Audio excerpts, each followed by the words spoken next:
Hello, welcome to all. Today our topic is rotor design. In a previous lectures, we study about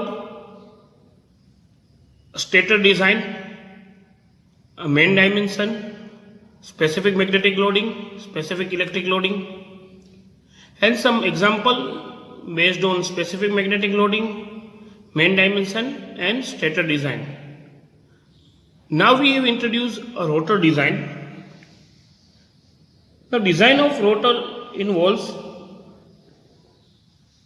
length of air gap, finding a number of rotor slot, finding a rotor bar current, rotor bar area, end ring current, area of end ring, and another formula for designing a rotor. Now in this lecture we study about firstly a length of air gap. Now we see how the number of factors are affecting a length of air gap in an induction motor. Then we finding the number of formula for the find out the length of air gap, which we use in find out the rotor diameter with the help of length of air gap and stator diameter.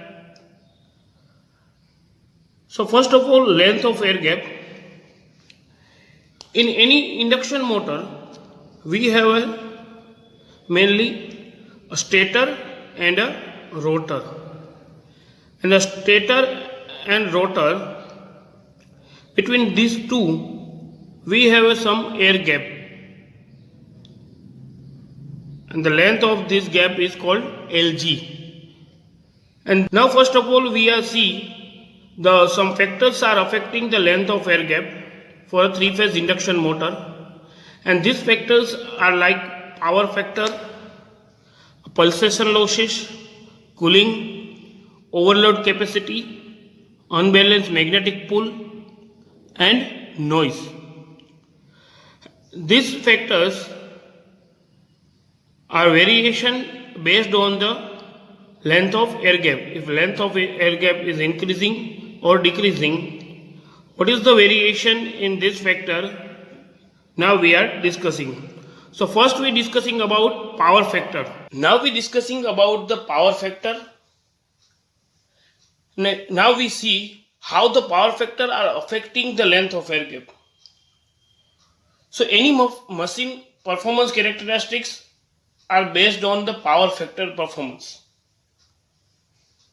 In a machine, air gap is maximum, the amount of MMF are passing through it is also maximum, because the air gap consume a maximum amount of MMF other than different parts of magnetic circuit. So here if we take air gap is large, the required MMF is also large. Now MMF required to send the flux through air gap, which is proportional to our flux density and length of air gap. Now mathematically we see how our MMF is proportional to our flux density and length of air gap. Now here we see the MMF equation and ATG, which is the MMF of air gap. So total MMF in air gap, which is equal to MMF per unit length into a length. So if we have an MMF value and we divide by length L, and we get a per unit value for MMF, and if we multiply this value with the total length and we get the total MMF value. So MMF per length into length. Now MMF per unit length we find out by flux into reluctance per unit length, because MMF equation, which is equal to phi into S, a flux into reluctance. Here we taken a reluctance as a per unit length, now into multiply length. So here flux, which is denoted by phi, a reluctance per unit length, which is denoted by S upon L, S our reluctance and per unit length, which is L, into our gap length, which is Lg. Now reluctance equation, we know that S is equal to L upon A into mu 0. So we put this equation in our above equation. So we get phi into L upon A mu 0 divided by L into Lg. Now solving this equation, we find phi into 1 upon A into mu 0 into Lg. Now here we know that a flux density which is equal to flux upon area phi by A. So here we put flux density instead of phi by A. So B into Lg by mu. Now mu, which is a constant value. So our total MMF are proportional to our flux density and length of air gap. So from this equation, we conclude that if our length of air gap is increasing, which means that our MMF will increasing, and if MMF is increasing, our magnetizing current will increase, and if the magnetizing current increase, our power factor angle increase. At that time our power factor decreasing.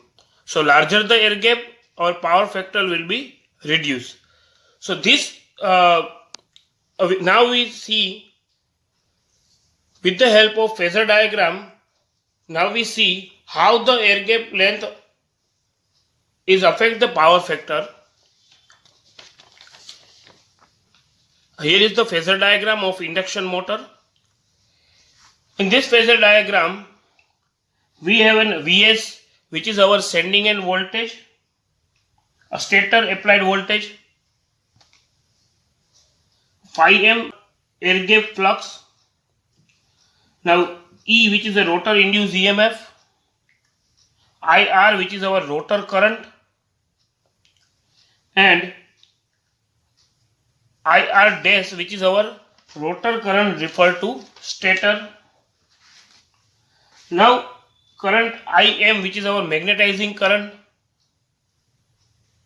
current IL, which is our loss component current, I0, which is our no load current, and IS, which is our stator current.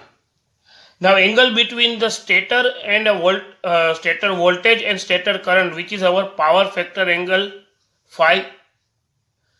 Now from this phasor diagram, here we see that the resultant stator current, which is a resultant of a rotor current and a no load current, and no load current, which is a resultant of loss component current and magnetizing component current. So from this phasor diagram, we see that a magnetizing current affect the no load current, and no load current affect the power factor angle of our induction motor.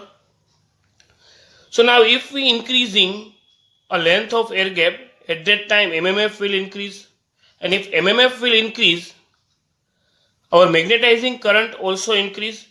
So in second, we see that a magnetizing current will increase, and due to the magnetizing current, our no load current will increasing, and due to the no load current, our stator current will increase, and stator current value increase, the angle between voltage and current also increase, which is phi 1, and here is a phi 2. So phi 2 increase, which means that our power factor angle increase. So our power factor cos phi will be increasing decreasing. So if the length of air gap increasing, at that time power factor we get is poor.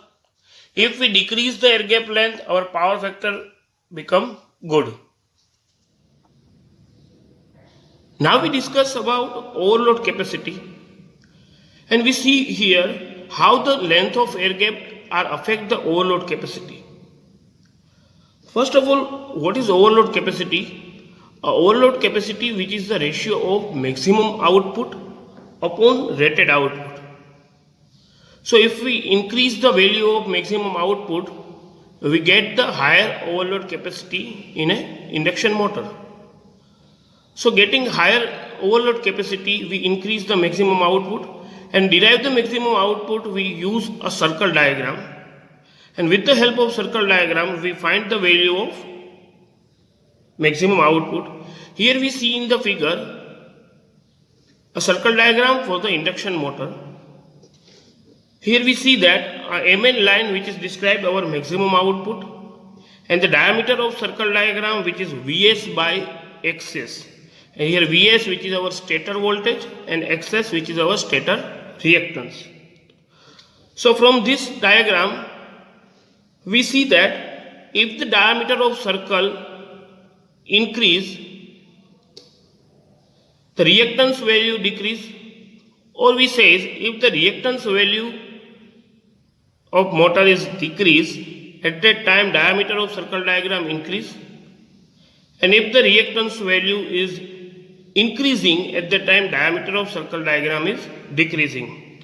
And if diameter of circle diagram increase, so that value of Mn also increase,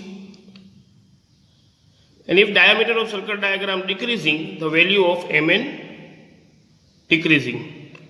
So from this circle diagram we conclude that if the reactance value we decrease, the value of the maximum output increase, and also the overload capacity increase.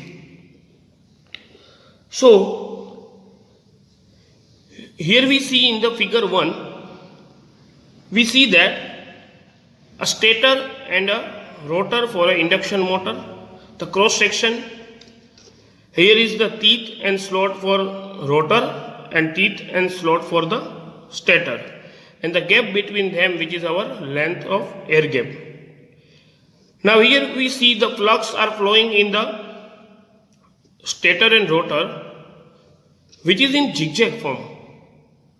So when the flux are flowing in the air gap, if there is a length of gap is very low, this zigzag flux will increase, and if this zigzag flux value are increasing more, the value of leakage reactance will also increase. So if we use a length of air gap is higher, at that time variation of this leakage reactance is reduced.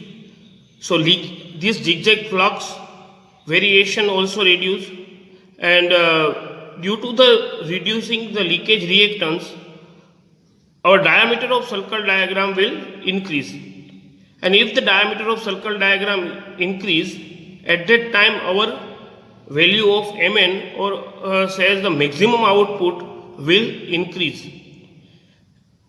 And we know that a maximum output which is proportional to overload capacity. So with increasing maximum output, our overload capacity also increase. That if length of air gap increasing, at that time variation in leakage reactance is decreasing.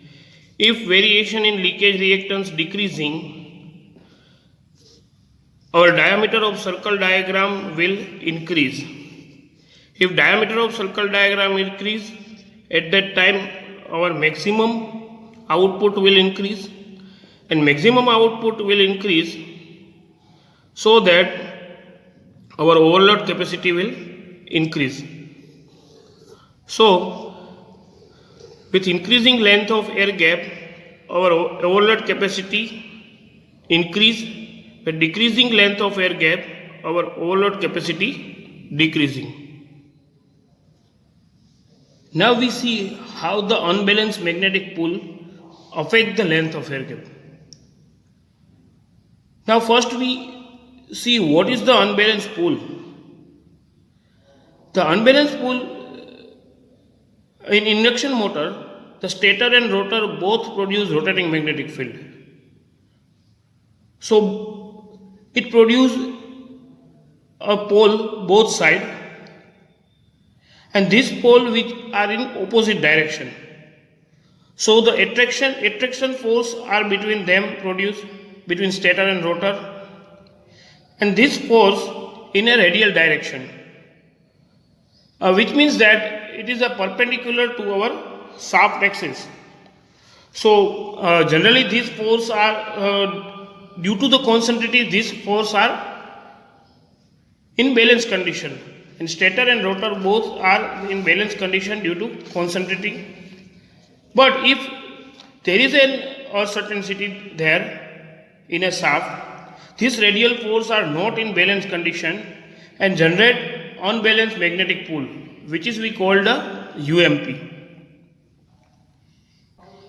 Now if the length of air gap is small, this uncertainty produce large irregularity, and large irregularity produce a large value of UMP or an unbalanced magnetic pole.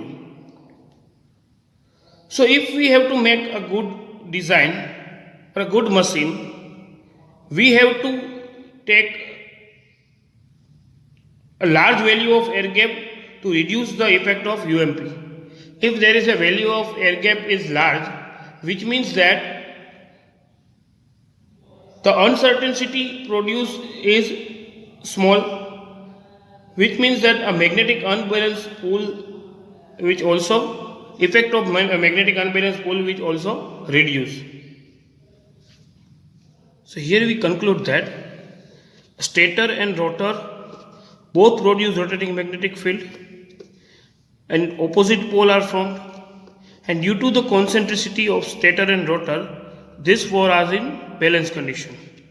Now due to the eccentricity of the shaft, these radial forces are not balanced and we get unbalanced magnetic pole. Now decrease the effect of UMP, we increase the length of air gap. Now we see how the pulsation losses and our length of air gap are related to each other. First of all, what is pulsation losses or a tooth pulsation losses? Now here, due to the provision of slot and teeth on surface of rotor, some finite non-uniform reluctance will be generated. And due to this field flux, it will oscillated or pulsated along the teeth position. And this pulsation increase the eddy current losses, and which we called a pulsation losses. Now these pulsation losses are due to the variation of reluctance of air gap. So if air gap is large, at that time reluctance due to the slotting is small and reduce the pulsation losses. So here we see that if the air gap flux we getting a higher air gap flux, at that time the zigzag flux which are reducing, and zigzag flux which are reducing, the reluctance due to slotting is small, and if this reluctance is become small, the losses due to pulsation which is also decreasing. Now next one is in cooling. Now induction motor, when the length of air gap which is increasing, we know that a distance between the stator and rotor will also increase. So the gap between this stator and rotor increase, it produce a larger space for air and better cooling will produce. And if there is a better cooling, the temperature will be reduced, and temperature will reduce, the insulation of winding life will increase. Now next one we see the noise. Generally in induction motor, a noise are produced due to the vibration, and this vibration are due to the reluctance in a air gap. Now this reluctance are producing due to the leakage flux, and this leakage flux are due to the zigzag leakage flux between stator and rotor teeth.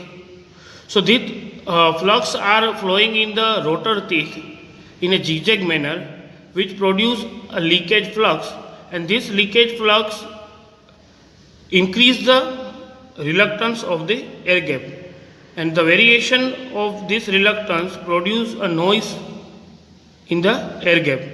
So reduce this reluctance, we have to increase our air gap length. Now from all over the factors, we have concluded that if the length of air gap we reduce, at that time magnetizing current will be increasing, and magnetizing current increase the power factor angle of induction motor, and this power factor angle reduce the power factor.